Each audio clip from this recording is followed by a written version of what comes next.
Europe 1, 8h31, Thomas Soto. C'est la revue de presse avec vous, Natacha Polony. Bonjour Natacha. Bonjour Thomas, bonjour Julie et bonjour à tous. Ce matin, une de vos journaux. Alors il y a ceux qui se réjouissent et ceux qui s'inquiètent. Le Figaro, Macron lance le Big Bang du quinquennat. Les Échos, Code du travail, le plan de Macron pour réformer. Et puis Libération qui publie les projets cachés. Code du travail, le séisme qu'il prépare. Et l'Humanité, le projet de travail de Macron révélé. La campagne peut vraiment commencer. On commence avec sans doute la une la plus originale de la semaine. Oui, c'est celle de l'Express. Alors elle ressemble un peu à celle de Hockey Magazine, vous voyez. Il y a du rose, il y a des couleurs criardes, des petits cœurs. La photo d'Emmanuel Macron recouverte d'étoiles, de traces de rouge à lèvres et puis des titres accrocheurs. Tsunami aux législatives. Il va sauver la planète face à Trump. Il marche sur l'eau. Poutine, même pas peur. Et oui, le magazine ironise sur la Macron-mania. C'est assez réussi, esthétiquement. Bien sûr.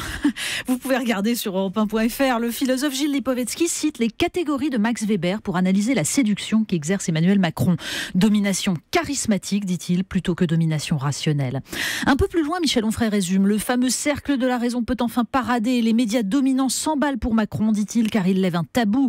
Avec lui, on peut enfin défendre des idées de droite tout en se croyant de gauche. Le code du travail, on rentre dans le vif. Mais oui, justement, illustration, le fait est que la presse de droite semble se réjouir ce matin. Va-t-on pour la première fois au pays de la lutte des classes lancer une réforme importante sans provoquer de drame national, interroge Gaëtan de Capelle dans le Figaro.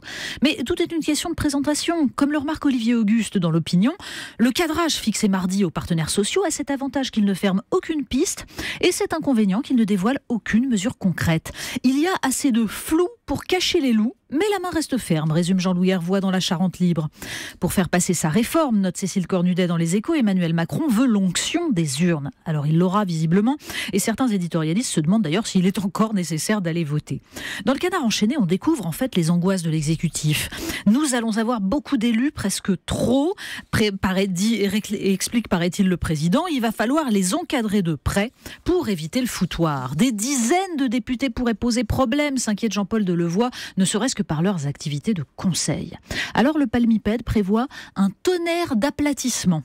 La dissidence, c'est pas pour maintenant. Le terrorisme, c'est encore hélas un sujet du jour. Mais oui, parce qu'il y a les mesures antiterroristes, le projet par exemple d'une nouvelle loi évoquée par le Premier ministre dans Le Parisien, une de plus. Mais en fait, la seule réponse va être de long terme et il faut lire l'enquête du Figaro pour le comprendre. Une enquête sur l'inquiétude des clubs sportifs face à l'entrisme des islamistes. Les responsables décrivent un schéma récurrent. Au début, on voit des prières dans les vestiaires, puis certains demandent à contrôler les factures pour vérifier que la nourriture est bien halal. Fort de leur nombre, ils pèsent sur la vie du club, réclament la suppression des boissons alcoolisées ou l'interdiction de l'accès du clubhouse aux femmes. Quand la direction se montre ferme, ils menacent de passer par les élus qui prennent rarement leurs responsabilités.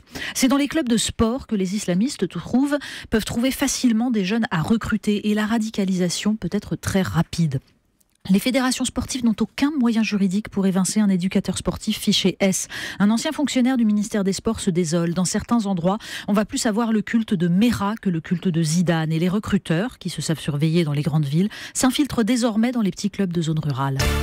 On termine en parlant science. Oui, parce que la science, comme tous les autres domaines, est désormais soumise aux diktats de la communication. Mais Le Monde, alors la fameuse rubrique Improbableologie, nous raconte que les règles en sont un peu particulières. En fait, des chercheurs de Cambridge se sont intéressés à la crédibilité accordée à leurs collègues. Ils ont présenté des photos de chercheurs en physique et en génétique à des cobayes. Conclusion, pour avoir l'air crédible comme scientifique, il faut être moche. Et oui. Alors pour être président, c'est exactement l'inverse. Et puis en plus, l'avantage, les résultats ne sont pas encore exigés.